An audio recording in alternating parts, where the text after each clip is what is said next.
Okay. During this E4 project for my ident, I did use quite a few techniques. I used rasterizing.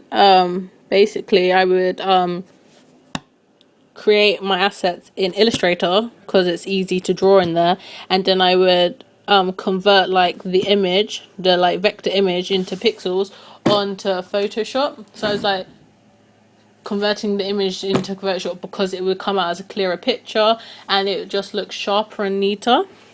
I done this because I wanted my E4 to look sharp, and by doing it on Photoshop, by importing it from Illustrator to Photoshop, it just looked cleaner. I also, when I was on After Effects, giving my assets like a real life feel to them, I was using Motion Path. Basically, it's just I was like making my assets. Like for example, I was making my birds or my girl falling from the sky follow a certain path to an end path. I was setting the keyframes where I wanted her to start and where I wanted her to finish, and she would follow that path throughout the whole ident. I done this because it just looks neat and clean, and it gives my ident a bit more. I don't know. It just gives my ident. I can't explain it. Like it gives it a bit more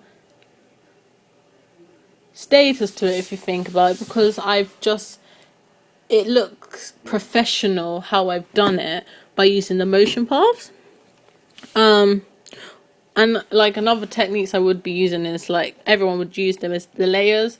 In After Effects I had like thousands of layers, and I done this because it's easier to access things when you have them in layers to like, so I click on the layer and it would go to the thing I want. It's much easier and simpler that way.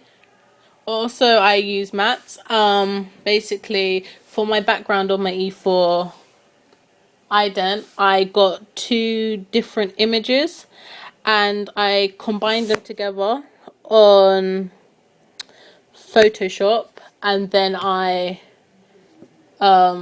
made it a single picture by combining the two pictures, and by rasterizing it I put it into Photoshop it was started in, and then I put it into After Effects. Another, and then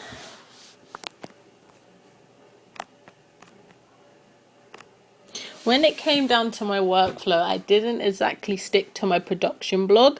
I did create one setting out what I would be doing and how long it would take, but in the end I didn't even follow it. But it kind of didn't matter because my ident came out very well. But I didn't really have a technique to how my workflow was going. But I did, if you can kind of think about it, I kind of had like a stable production blog cut down, because basically I would just do what I wanted to do on the day. If I wanted to create the bird, I just create the bird, and that was like the third thing I would do in like the fourth week. But instead I just decided to draw all my assets first and then do my background and combine all of it together. I didn't actually stick to my production blog, but it came out good anyways. I think that my ident did go very well because by asking people, everyone liked it. They thought it was a bit weird because I had random things flying out, but then again, that's good because that represents E4 perfectly.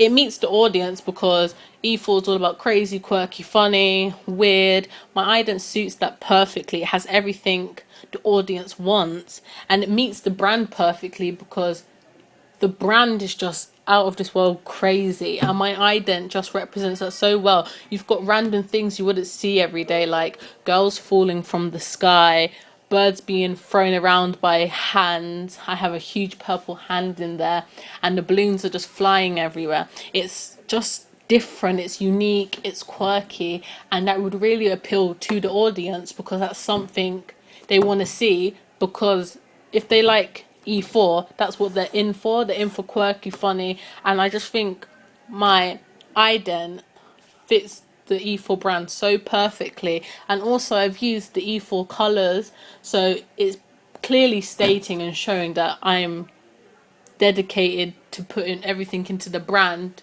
It's targeted for E4 with the colors and everything, and yeah, overall, I'm really proud with my ident. It might have taken a while, but I'm really proud with the work that I've produced.